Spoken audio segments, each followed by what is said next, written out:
Upo ka, te. Te, kuha rin to. Saan galing yan, te? Saan ba kayo nakatira? Iloilo kayo. May ano, dati pumunta tao ron eh. Barangay Pulo, Barangay. Ang pangalan? Barangay Pulo. Pulo, saan ka dito? Kasi po nung time magkaroon po ako ng relationship sa babae. Akala ko naman magandang buwan lang sa kanya. By this coming October 26, magsi 7 years na ako dito sa Pasana. 1 year and 5 months na sa relatives ko. Nagkaroon po ako ng kaso na frustrated. Kasi pagtatanggol ko sa babae, yun ang nangyari sa boy ko, anak, na kulit-kulit. Ba't di na na bumalik sa Iloilo? Wala ako anak ko. May pamilya niyo doon? Sa Marikina, anak.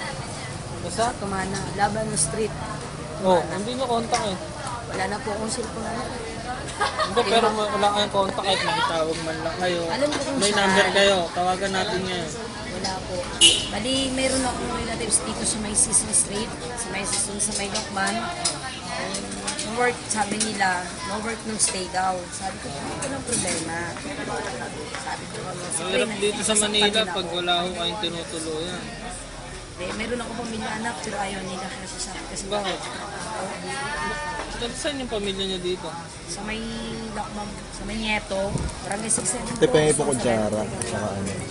Baga, alam na naggagala lang kayo dito pero ayaw. Nangalakal ako. Ang ayaw na nila na nahilag ako isang babae sa scavenger na walang pamilya. Mag-ilang taon na po kayo dito? Jadi, magsa 7 years itong October 20. 7 years, tapos din dito lang kayo pa Year and a pag-alagal. half sa relatives ko and then Mag-ilang ba na po kayo pa ano, pa lakad-lakad? Taon na? sa dati ako maputi anak. Ito yung dati kong kulay. Saan po natutulog? Sa kalsada, sa may harap ng roadstar anak. Ano, saan ba yung Note Star na Sa yun? may Saan? Pepsi products, sa may Ano yung sa Iloilo? Malapit ba sa Rojas? Hindi ko kasi Oo. Yan. Then, sa Aklan. malayo anak. Malayo yun. Kasi may girlfriend ako dati doon sa Iloilo. Tapos may friend din ako doon sa may Rojas. Sa may Oton, malapit. City.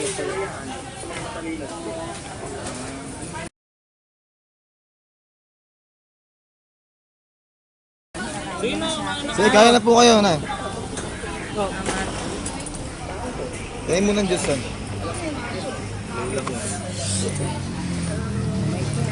Sige na, kumain lang po kayo. May baby na ako, isang 15 years old and 2 years old na baby boy ko.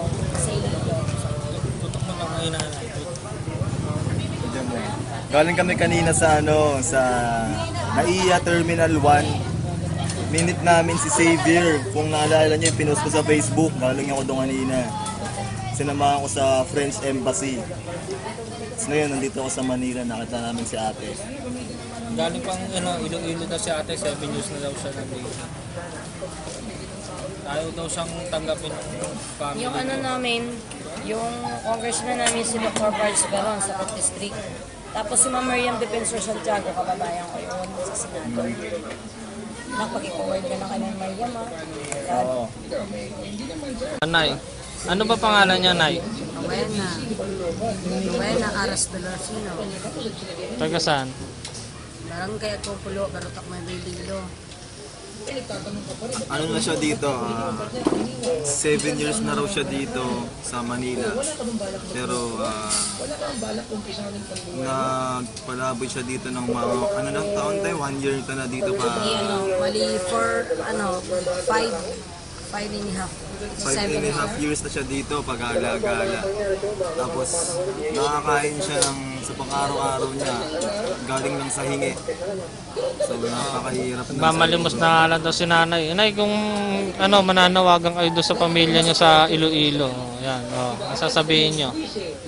Masasabihin ko lang sana kung ano man ang hirap ng magulang ko sana at mga kapatid ko sana maisip man nila pauwi nila ako sa amin. Hihirapan ako anak eh. Ano yung pangalan ng family niyo doon, Nay, sa Iloilo? Si Dol. Kami anak. sige Nay, pag ano, thank you. Tapos na kumain, te? Tapos ka Andres na? Delorfino. Tapos na? Ano yun, magkano pa? Magkano? Nak, yung ano mo si Papa Andres, Nak, Andres Delorfino. Malay mo ba? 1.6. Sige Nay, malay mo makita nila. Diba, yung video na to. Dito lang kayo puntahan sa may Manila, no? Tama sa harap ng Lodestar. Okay.